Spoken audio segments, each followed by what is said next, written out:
and again, that's why they look at beings as examples, because they know that that's going to be their potential form. They know of uniquism.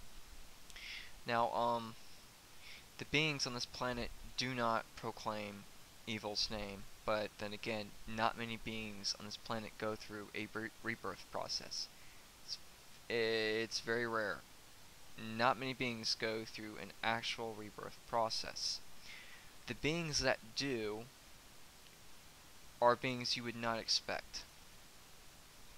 Those persons, those beings, are those who have had a very difficult life and listen to particular music that you would find disrupting, essentially. Those beings will talk about depression. Those beings will talk about a lot of issues and avoidant subjects that most do not want to talk about or hear about, which is a great deal and lack of respect. It is to say that their time in expressing those difficulties they have faced is not even worth listening to. That is why the cycle of depression continues. That is why the cycle of the void continues. Why it had continued for so long. The actuality is bypassing immensely at this point. And that is why I am fueled and feeling of great need to express more. Okay. Those beings that do that, they do music that you don't like. Now, it's obscure, but they are talking of the actual obscurity going on around.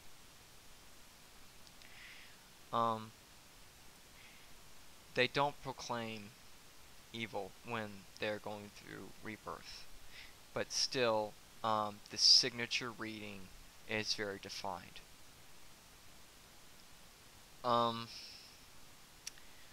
Let's see. That actually wrapped it up quite nicely. But there's still more. There's still more I wanted to talk about. Let's see. Let's talk a bit more about fate.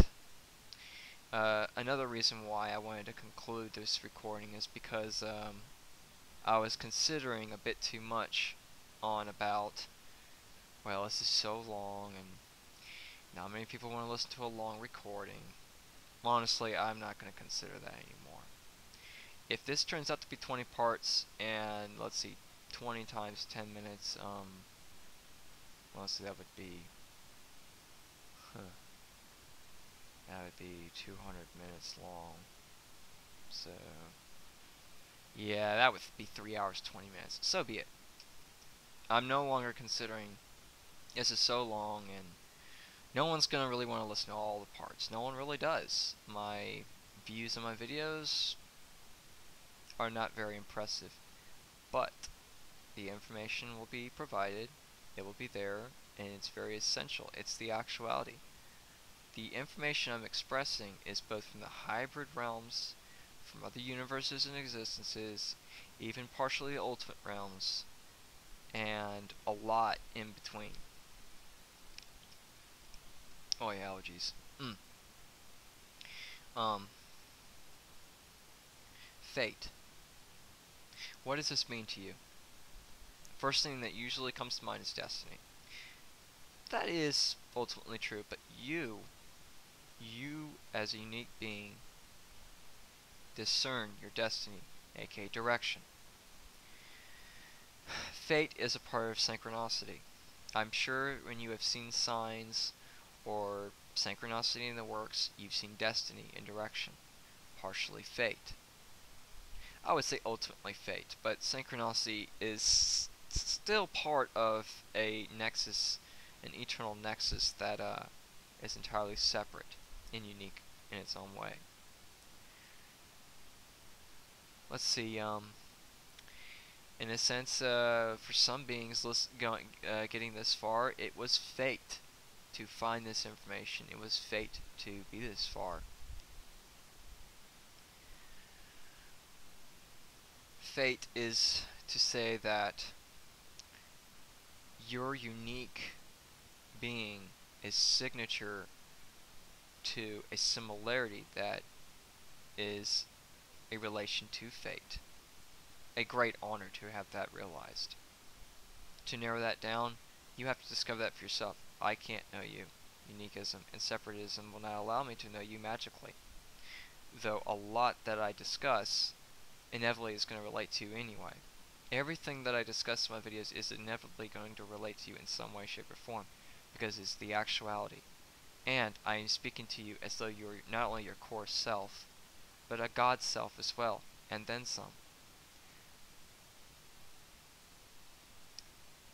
Fate that one being will be an example of not just the ultimate realms, the hybrid existence, but an example of being on a planet in very unnatural circumstances, to put it lightly,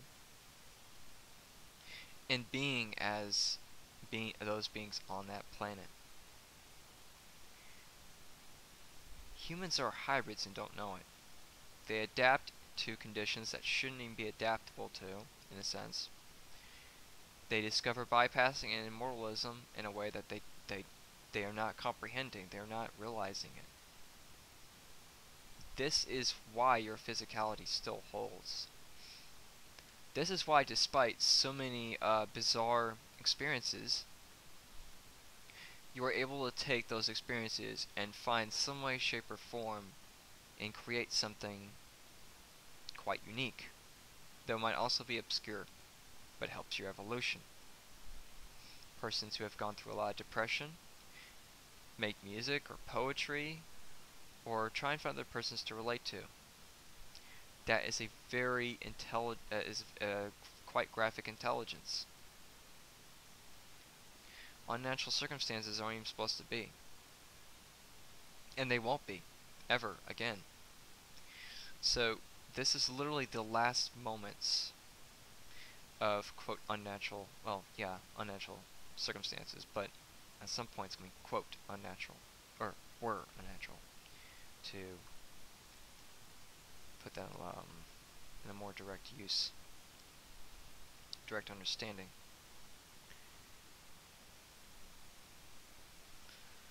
What is rebirth? It is to die in the mind. It is to literally experience death in the mind. And that is where we come back to the being death. And back to the subject, what does it, or to the subject of to die in the mind. What essentially does it mean to die in the mind? It essentially means to have experienced some type of circumstance, some type of situation where the persona essentially experiences a breaking point, shatters, and at times it could be not just shattering but turning into dust. Now, I said this in a previous recording, but there's an extreme lengthiness to my discussions, and there's a high volume of information shared in a very short amount of time. Depending on the realization, depending on what caused the rebirth, it's then that the being's potential and self must realize who they are. Because to attain rebirth is to not be of that actual being's self, which is to say that yes, your core being exists. This is speaking to this is pertaining to a being, not particular, but to beings of either 93rd or 98th dimension, the baseline. All are pure and honest, core self-realized. Growth is eternal, and evolution of self is eternal.